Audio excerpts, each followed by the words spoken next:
battling through a hand injury. He's now in the starting lineup, and then Lane Forsythe rounds out the lineup. Experience in this lineup for State. Little soft liner to short. But a lot of experience needed for him. That one's out to left center, and that will be Mitchell Sanford.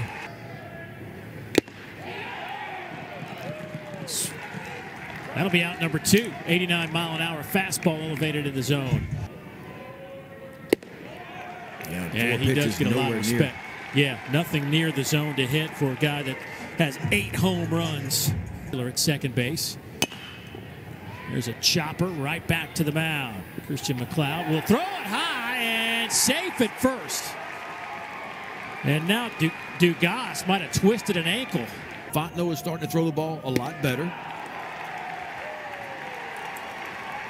for McLeod as of yet. That was a good pitch on the outside half. Gets out of the jam, leaves him loaded. Shot out to short. Jordan Thompson, who has been struggling of late. He squares around a bunt, lays it perfectly. They had the shift on, and you can't beat that. That is well placed by Mr. Beloso. Game last Saturday night, and every time I saw him, I had to take a double take. Just doesn't look like him. This could be 2. The old 6-4-3, and it works out for Mississippi State. Primed, Ben, for a big run. Here's Skinner, bobbled by Cranford. And yeah, you almost feel like George his start tomorrow. There's Lane Forsythe, the 9-hole hitter with the base knock back up the middle. Well, the freshman, as we talked about, there's a lot to like about that youngster. That one shot out to second. Boy, they had that played perfectly to throw across the diamond. Morgan kept his foot on the bag, and that'll do it for the Bulldog.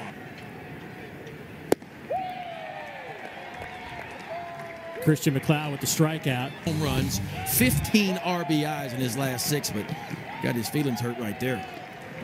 McLeod walked him the first time, not so much this time. And watch the action. I mean, that ball almost starts on the inside part of the plate, and it ends up well off the outside part. Before the pandemic shut down the season, Milazzo had thrown out half of the 10 runners that tried to run on him. Slow roller over to third tonight. It's been a nice pitch for him. Right back, right underneath his glove. Whatever they are. Yep. Everybody's got him now. Yes, sir. The answer to that question is an emphatic yes by Jaden Hill. With those little stubby fingers of his. Jaden Hill stretch this out. Because if it comes down to a battle of bullpens, right now it's a battle of starting pitchers. That one is sliced down the line off the bat of Hatcher. He will round first on his way to second. Dugas picks it up, gets it in, and that'll be a stand-up double off the bat of Josh Hatcher, his 5th. Letting him swing, and he touches this one deep to right.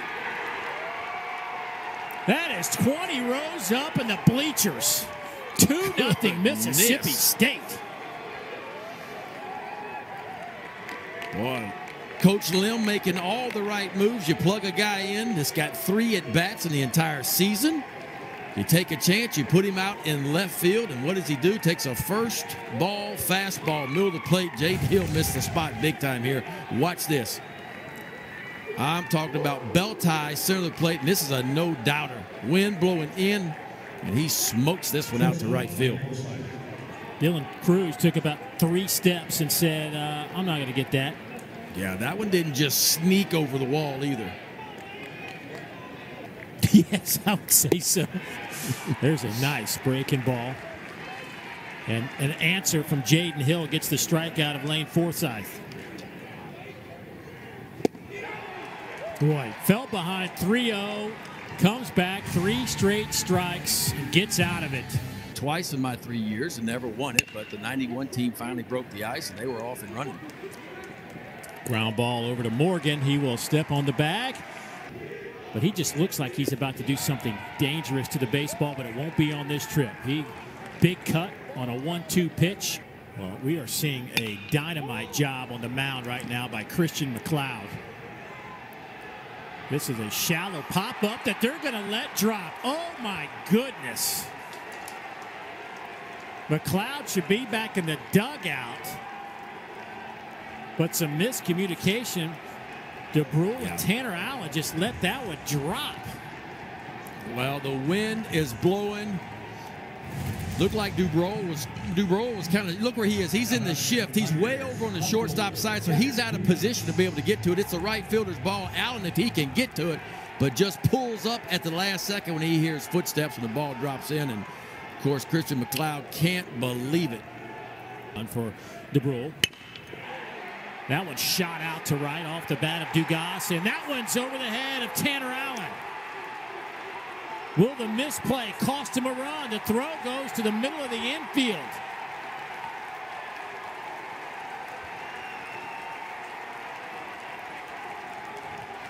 It's a 2-1 game as Dugas picks up an RBI.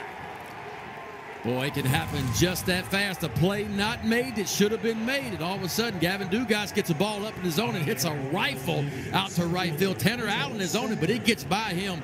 And then once it ball got by him, Cade Doty could really run. He rounds third base. You see him coming home and pushes across LSU's first run in a big RBI double by the junior Gavin Dugas. Answers back with the strikeout, but LSU does pick up a run. You know, they bring power arm after power arm out of that bullpen, and it starts to get really tough for the opposing team. He's kind of sitting up on the dugout a little bit talking. This ball shot out to left. A tough play there. Dugas can't come up with it. This will get the third run of the game home. Maybe not. He's nailed at the plate. Wow. Travinsky puts the tag on Logan Tanner, who was trying to score from first.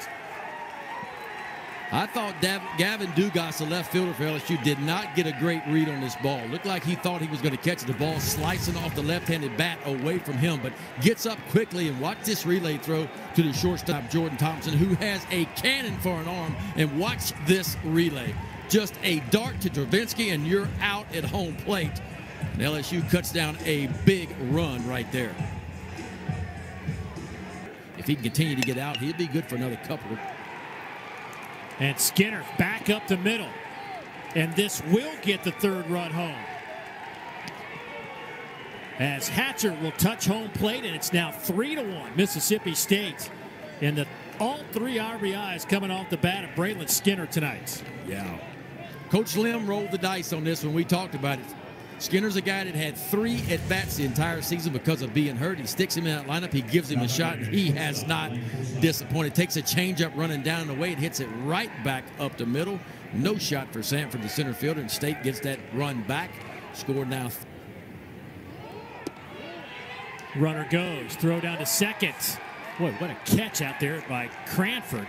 Just to get up and... To LSU, my freshman year, the boys could almost dribble it faster than I could run. And so I knew that baseball was probably going to be my ticket. Dave of making some adjustments a third time through. That one's lifted to center. Sanford on the run will make the catch. That'll do it. It's got that little extra hop at the end. Slow roller. That'll be picked up by the catcher. Tanner throws to first. Do it, Tanner. How about that little flip from the hip, huh? This was where his love was. That one is lifted in the air to right, and that'll drop in for a base hit right in front of Dylan Cruz. Ground ball through the gap to the left side, and that'll be first and second and nobody out. Got it up to 96 miles an hour on his 96th pitch of the night. If he's lost confidence in it, but one thing he's still got, he's got a good fastball. And that's a little Texas leaguer over the bag, over the shortstop, and that'll load him up with nobody out. Got him to pop it up. Shallow right. Cruz makes the catch. Gets it in. That's one down. The right-hander coming in with the bases loaded. First pitch through the left side. That'll get one run in. They're going to send the runner from second. He is in, so it is now a 5-1 game. Bulldogs out in front. Well, Logan Tanner, how about you? First ball, fastball hunting. Bases loaded, only one out. He guesses fastball, and he gets one right in the middle of the plate. Goes out, just kind of hooks it over in that 5.5 hole. Gavin Dugas comes up from left field, throws it. Cade Doty realizes not going to get him out, cuts it off. That's a real breaking ball. Yeah, you don't see many of those. 2-2 on the way. That one got him. Wow, 20 seconds ago, you thought you had strike 3. The next thing you know, bases are loaded again. There it is, off the end of the bat. It's going to be a tough play. Safe at first, run scores. Well, a lot of these players on this Mississippi State team with plus speed. And we talked to Skipper today. Coach Lim said this young man, not only can he play in defense, he can hit a little bit, but he can get down the line, and get down the line he did here. A true freshman, and Lane Forsythe kind of caps it off the end of the bat. You see Travinsky quickly out. He does all he can do and throws a dart, but know those numbers are going to be better at the end of the year. So DeBrule strikes out, the 9th hitter of the inning. If they get another double-digit strikeout game. Dylan Cruz slips that one through the infield. DeBrule couldn't come up with it, and Cruz with his first hit of the night. Chaos. Boy, they had to shift on. DeBrule across the diamond makes the play. 24, and I can almost jog there. Well, there you go. Oh, there's a boot at second base. Zach Arnold just came in last inning at second base and kicked a ground ball. Well, and that was the numbers that we saw. What was impressive about him coming in. Long run for Sanford, makes the catch.